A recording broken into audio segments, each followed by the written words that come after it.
E.N.D here. Today we're going to do a tutorial how to play Kiora Best of Sea God. This particular card, this particular mythic card that have been spoiled for Theros beyond that. Let's see how this new Enchantment Saga is played. Also, this tutorial will show you how to play any Enchantment Saga in Magic the Gathering. So, Kiora Bests the Sea God.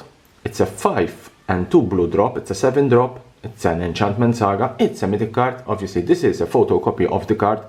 The card is currently not available in my hand because we still have another 1.5 weeks off for the pre-release. So let's see the first lore counter. The first lore counter is a create an 8/8 blue cracking creature token with hexproof.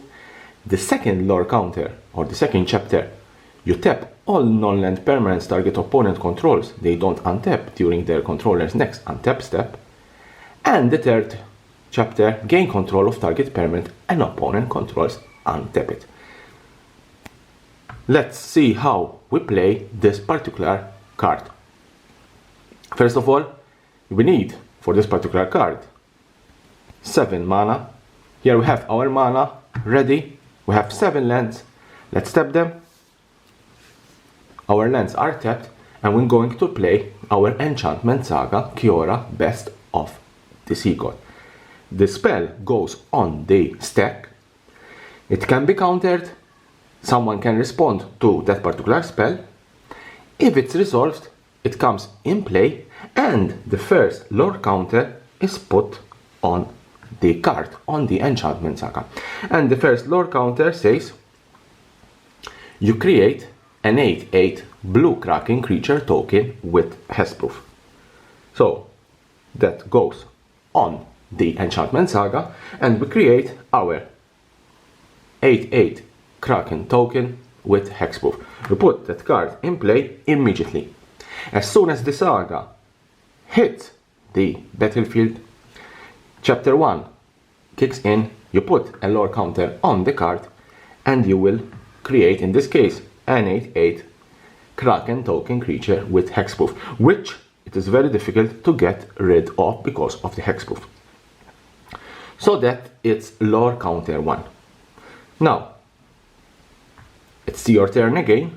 You untap your lands, and lore counter 2 kicks in.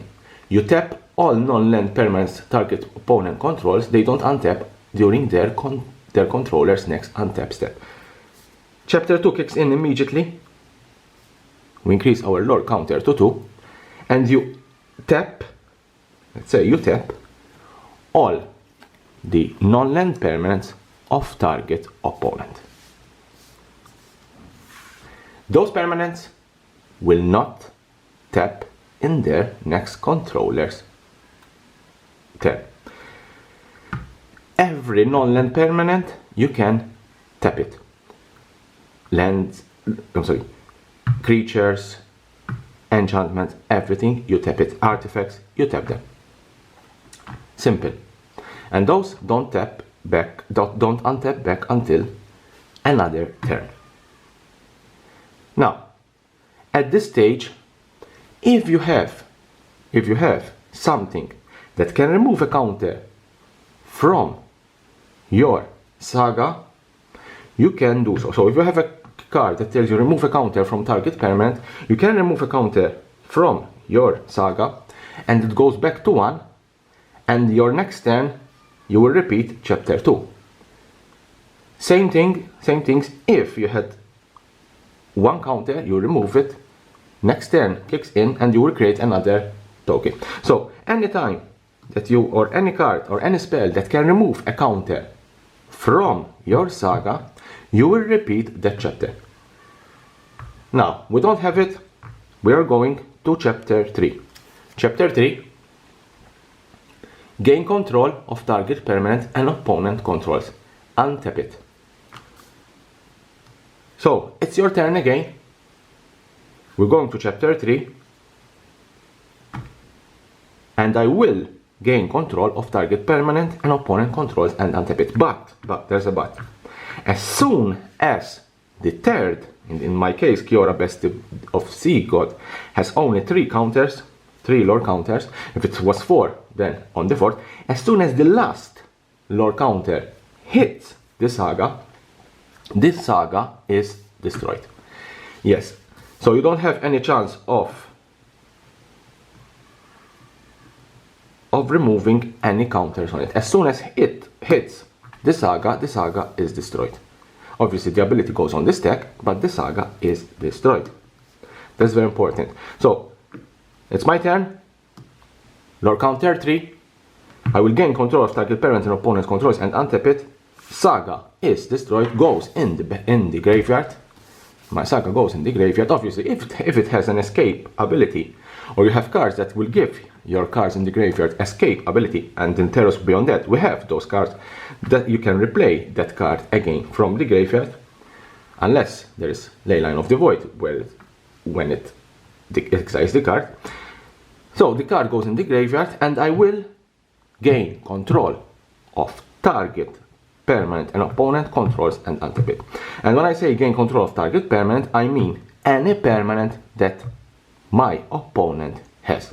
That means that I can control of a land, I can control an enchantment, I can control a creature, I can control a planeswalker, I can control an artifact.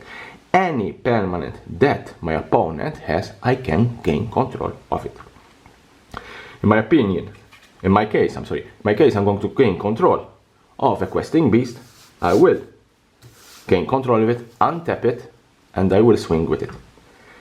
If I didn't want the questing beast, yes, I could have gain control of his Oko. Imagine that he has an Oko Thief of Crowns, the card of the year for 2019, in my opinion.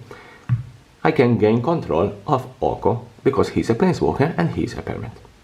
Therefore, as you can see, Kiora Best of Sea Gods, it's a very, very good enchantment saga. It's a very good mythic card.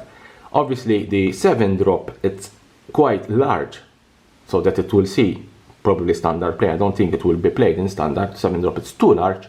But as I said, this card is a very good commander and brawl card. I hope you enjoyed this tutorial. It's a very simple way how to play Enchantment Saga and how to play this card in particular, Kiora Best of the Sea God. Here's my subscription button. Subscribe for my channel for more tutorials and more information about Theros, Beyond, That and Magic the Gathering.